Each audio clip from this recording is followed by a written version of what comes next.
Hello, I'm Llewellyn, the host of House Chronicle. I'm joined as always by Adam Clayton Powell III, my co-host. Today we're going to take a look at longevity, wellness, and staying younger with two extraordinary people. They are Dr. Jason Williams, founder of the Williams Cancer Institute, and Rex Parris, co-founder of ReParris, a regenerative medicine company. He is also, by the way, mayor of Lancaster, California. Welcome, gentlemen, and let me ask you, Dr. Jason Williams, are we winning the battle on cancer? And what is it about your unique treatment of cancer that is so hopeful and promising? Yeah, well, certainly now with immunotherapies, we're seeing a lot of improvement. Unfortunately, I think, one issue is the system is set up where, people are being paid to do more and more treatments and not necessarily the best treatment. And so that inhibits things. And our treatments, what we do is we actually go into the tumor and inject immunotherapies directly into the tumor. We're also saying that really cancer treatment should occur at the time of the biopsy. When the patient first is diagnosed, when you stick a needle in a tumor, that's your chance to actually start treating. You could actually do things like pulse electric field ablation. You can inject immunotherapies into the tumor to go ahead and get that started right at that point. And so these are the things we're trying to change. We have several clinical trials and things that we're working on, just trying to change the system and the way that cancer is treated, because normally everything is from sort of the outside in, giving intravenous therapies, giving oral therapies to get to the tumor, but we really need to target the tumor directly. So immunotherapies are drugs that allow the immune system to see or attack the cancer. Now, cancer has various ways to hide from the immune system. One is that it will produce certain substances that sort of block it, like shield it. And so you can use drugs that block those receptors and allow the immune system to actually see the cancer. Because cancer, wants to hide and disguise itself. It is part of your own body, and it tries to take over the immune system and get the immune system to recognize that it's part of the body. And so what it'll do is it will send those signals, and these immunotherapy drugs will block that, or there are certain ones that can stimulate T cells, B cells to want to attack the cancer. And it's a combination of these drugs that actually where we're seeing the real effects. Doing some reading about this in articles and papers, one phrase that is repeated over and over again is longevity biotechnology, which sounds like the goal is to extend human lifespan. Yeah. We've seen some interesting results with some of these immunotherapies. So we've been working with immunotherapies, and we started seeing that it actually seems like it's making the patients younger. And so this is one of the things that we figured out, that the immune system is what helps keep us young and healthy. And so by boosting the immune response against the cancer, actually the immune cells also will start killing older cells. So you have, cancer and aging are a very similar process. Cancer is a cell that has a mutation and it wants to work for, its own thing. It doesn't work with the body. An old cell is a cell, it doesn't have a mutation, but it's not doing its job and it should be eliminated, but it doesn't want to die either. Neither one of these cells want to die, and they send signals to the immune system to stay alive. And when you block those signals, the immune system kills it and allows younger cells to come in and flourish. And so this is what we've been seeing. Rex, tell us about ReParris and where does it fit into this whole world of medicine and longevity? ReParris came out of another company we started, which is called Carthronics, which is right now targeting arthritis, and they're going into clinical trials on a drug. And it uses it modulates the GP130 receptor, which controls the inflammation and the fibrosis, both of which are essential for metastasis. 45% of all death is fibrotic. Tell me a age-related disease that doesn't involve a great deal of inflammation or a aberrant inflammatory response. From that, though, they then looked at the kinase inhibitors instead of the GP130 modulation. And that's much further down the pathway in the cell. That's how the internal organelles in the cell communicate with each other. If we can inhibit the kinase that signals the interleukin 6 and the interleukin 11, we're going to live a lot longer. I mean, that's just the way we age. It's very hard for the body to age without inflammation and fibrosis. You have a heart attack. It's the fibrotic response that eventually kills you because it's the scar tissue that overcomes. What we've seen in, again, doing some research on this, is that your approach is not only applicable to cancer, but also arthritis and other age-related diseases. So again, it seems like what we're seeing here is the beginning or the opening the door to, again, addressing things that make us old. Yes. Yeah. It's, we reach a certain age and we quit regenerating. We repair. Repair is fibrosis. Regenerating is you actually have a whole different, it fixes it. It's all brand new.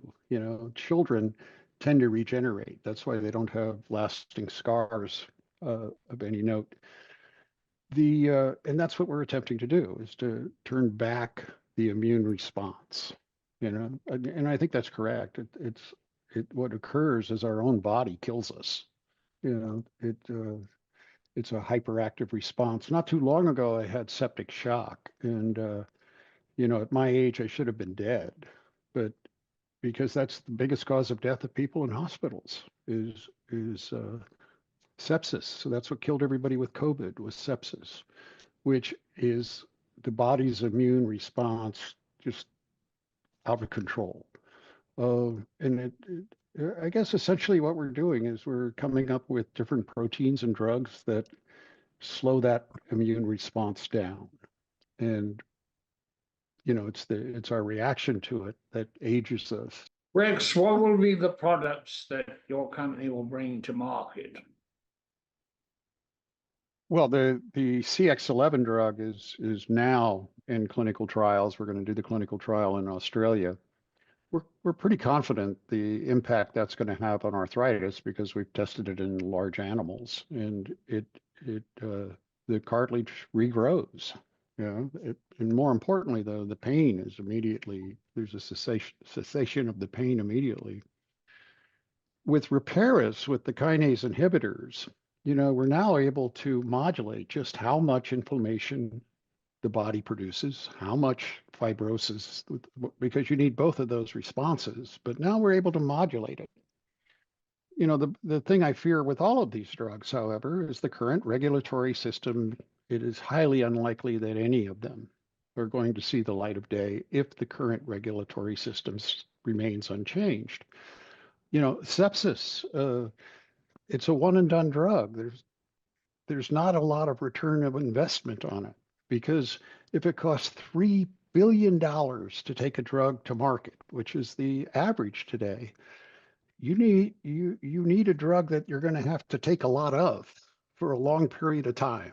I have a friend who used to work for one of the major pharmaceuticals, and the CEO was asked a question about genetic therapies, and what he said is, we are a disease management company.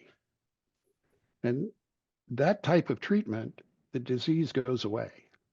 Now, that doesn't mean these people are evil or ill-intentioned. Their job is to return investment to the shareholders.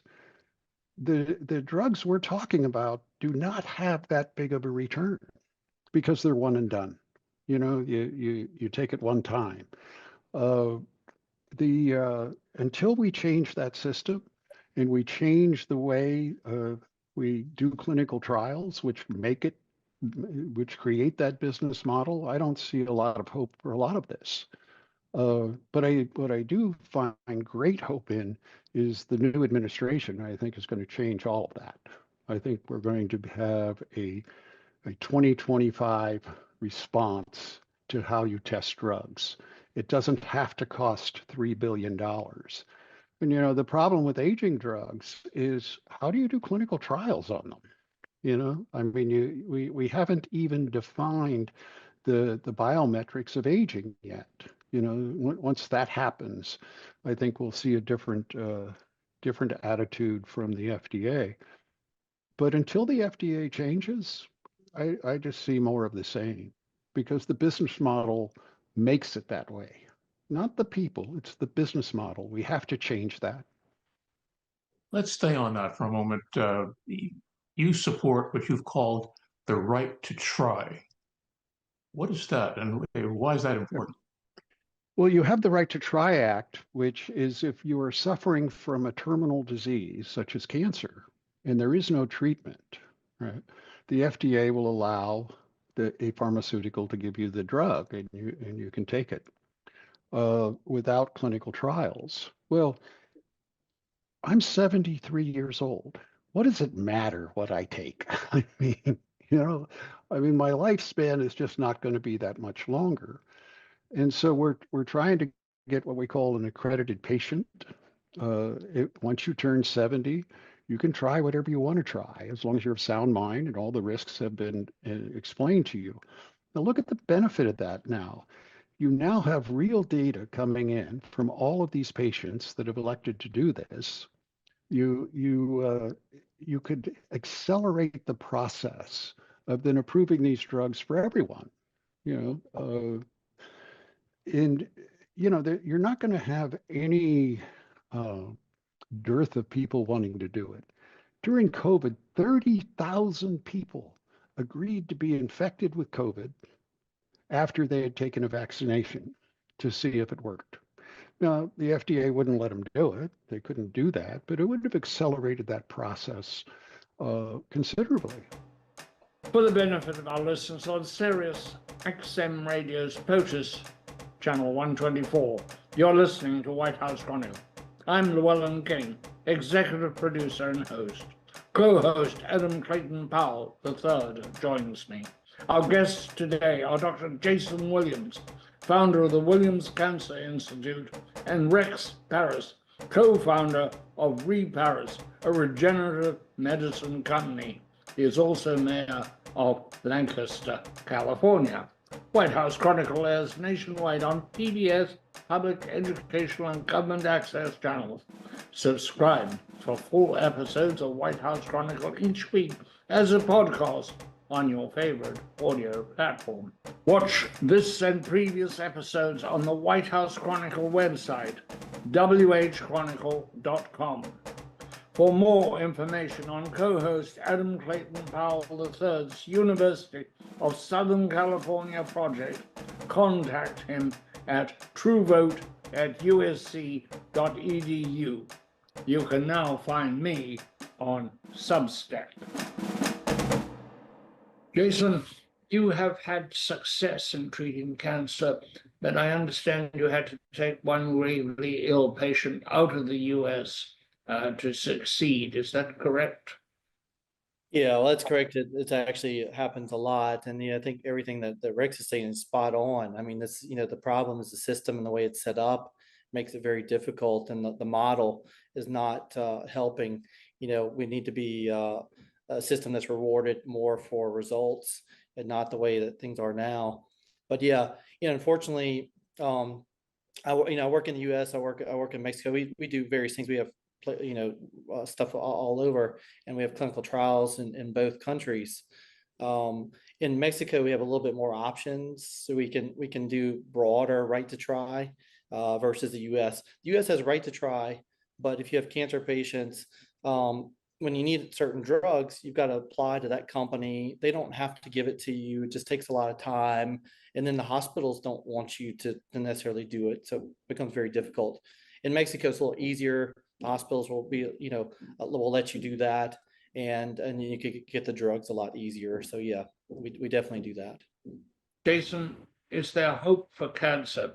Cancer is, I've said, and I think it sums it up, it's the sum of all human fears. When you're told you have cancer, this is a terrible diagnosis. This is the beginning of the end for most people, or at least in their minds. They fear the cancer and its mortality, but they also fear pain and friends of mine who suffered from cancer have had terrible pain, and it's not been a pretty situation. Is there hope, and is there a lot of hope? There's definitely a lot of hope. I think, we know when we have the drugs that we need to cure cancer, they exist. They just need to be applied. And so it's the drugs in the right combination. And that's what, some of the work that we're doing and others are doing, trying to bring that forward, where, these combinations of immunotherapies and going into the tumor, but, sometimes also systemically, but there's other, ways to approach this. And that's actually working quite well. We just need to be able to get it all together and get it, through the system, get, FDA approvals. But, I think all the agents that we need to cure cancer, we have. We hear that cancer treatment and treatment of so many other diseases now can be individualized, that for each patient has his or her own individually maximally effective treatment.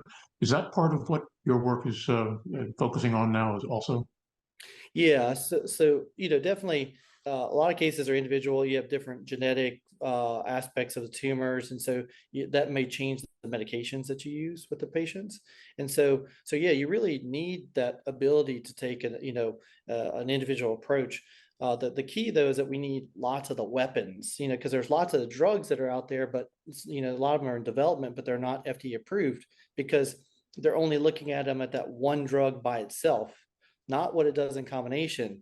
And so, the drug by itself may be very minimal and nobody really wants to develop it, but in combination, it's helpful. I mean, you have to have, it's just like combination of safe. One number doesn't get it for you, right? But you have them all together and you can open the safe. And so, that's what we're seeing. And yeah, I think that, we're just trying to get all the pieces like approved the best we can and then sort of unite it together. And so it's a long process. That's why amending the right to try we would be able to do that. Yes. Well, we do it in practice. I mean, we do it. We're able to treat people in that way. But what we're trying to do is get in an official capacity of getting FDA approval, so this has access to everybody. Because right now it's only access to very limited people. Jason, the idea of the cocktail is not totally new. It's been used in treating childhood leukemias very successfully and AIDS quite successfully. So you're saying that for many more diseases, we need cocktails of drugs rather than sequential drug use. So what we're finding in our work is that, we see pretty good results with 4 drugs. We see really good results with 8, and we see spectacular results with 12. And when you use 12 drug combinations, that was what really starts knocking down cancer. There's obviously huge to tweak here and there, but that really gets it, and that's what we're seeing. We're focusing on aging and extending lifespan, but is this something which also is of use for treating younger patients as well? Well, so one thing is that, a lot of problems, a lot of diseases, one are diseases of aging. So like, coronary disease, high blood pressure, things like diabetes, those are all disease of aging. So if you keep a person young, they won't achieve, they won't get those problems. Certainly for younger patients, I guess it depends on their issue. Certainly cancers, yeah, we can treat cancers in younger patients. But, I think the real key is that, when we're younger, we have less problems. And so if we can make the person younger, which we can, then that is the solution. What is the role of artificial intelligence in cancer treatment going forward?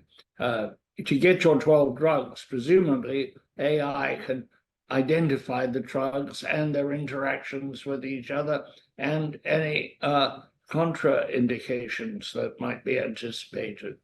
That's correct. So the way things are going with this is that you would have the patients, the AI would have all the data of the patient, would have their tumor DNA, their RNA, proteins, everything that you know about the patient. You would know about the patient's gut microbiome, all that. And then the AI would analyze and then give you a recommendation of what drugs you would use in that situation. We're actually working on developing this type of thing. And then we're going to even take it a step further where that AI analyzes the images of the patients And then in the future, we'll attach to robotics, where the robotic system will then target the tumor and treat it. So then you would have a robotic system that's loaded up like an inkjet printer with all different drug options, and the AI would tell it what drugs you're going to inject into the tumor. You see the difficulty with that is our current regulatory system would require the person getting the 12 drugs for us to do literally hundreds of those patients, which is impossible. Now you have and the only way you're going to be able to do 12 drugs is with AI. Let me pick up on something Llewellyn was asking a few minutes ago, which is that cancer is viewed by so many with great fear. And one reason is it's associated with surgery, with very uncomfortable, inconvenient, and painful remedies. But one phrase, again, that's been associated with your treatment is minimally invasive. Is that correct? Yeah, that's correct. I mean, so, there's a few things. So the one, obviously, we go in with needles into the tumor. So just like you're getting a biopsy, but then you're injecting the medications. But clearly the big thing is that we also have ways to prevent people from getting cancer, because we can use some of these same medications, which will actually boost the immune response and lower your risk of cancer. And so we actually have a study that we're doing with Harvard, where we're using some of these medications, and we give them to the mice. It makes them younger, and then we try to give them cancer, and you can't give them cancer. They fight it off. So this is actually like a cancer preventative. So in the future, we want to keep people from getting cancer. But the other thing would be, early detection, picking up cancers by MRI, by blood tests, and then treating them right then. Don't biopsy and then wait, and then schedule a patient for surgery, chemo, all that. No, at the time of biopsy, you start the treatment then, and that's the key of a real success. When you approach a patient, you say you want to start the treatment at the time of biopsy. How are you going to do that? You haven't yet got the result of the biopsy. Yeah. So, well, one thing is I'll tell you that when we're biopsying, generally we know that we're biopsying some of this cancer. We can determine that by imaging. It's very rare that we would biopsy something that's not. But we do actually have a technology that's a cancer detecting needle. So you can actually put in there, will tell you it's cancer. And then the other thing is that you can also biopsy at the time, let the pathologist look at it at that moment and say, okay, yeah, this is definitely cancer, and go ahead and treat. There's several options on that. Tell us something, if you would, Jason, about your institute and how it operates. How big is it? How can people get in touch with it? And if you're diagnosed with cancer, what should you do? Not everybody can be treated by you. That's correct. And so, one of the things that we try to get information out, trying to get other doctors doing this. We want other people doing it. We don't want to be the only one. I wrote a book trying to get, educate patients, immunotherapy revolution. And then we put out lots of videos and try to get other doctors to know and understand and do and educate the patients as well, so they can talk to their doctors. But yeah, we have office in Beverly Hills. We have office in Miami. We also work in Cabo San Lucas, Mexico. We're expanding. We work simultaneously. We have a biotech that's called SynchroImmune. We have clinical trials in the United States. So, in the United States and Mexico both. But they can find us like on clinicaltrials.gov. But SynchroImmune is the company that handles that. And and then Williams Cancer Institute, we see patients as well. Patients can contact us and send us their information, and we review it and determine the best way we can help the patients.